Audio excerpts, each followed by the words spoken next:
இந்த செடியில் ஃபுல்லாக களிமண் வச்சுருந்தாங்க நார்த்துலேருந்து வரவாசி.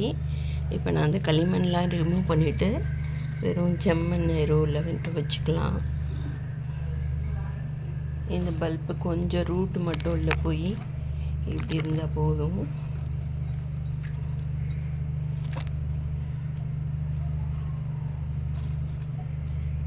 நம்ம என்ன மேலே ஸ்டோன்ஸ் வச்சுக்கலாம்.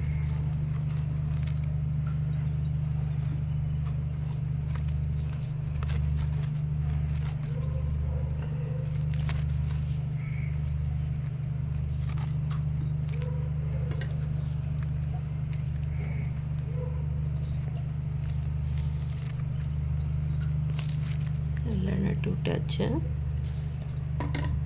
களிமண் நமக்கு தேவையில்லை, அதனால் களிமண்ணை ரிமூவ் பண்ணிவிட்டு காஞ்ச லீஃப்லாம் எடுத்துகிட்டு செடியை மட்டும் நட்டாச்சு. நல்லா வளரணும்.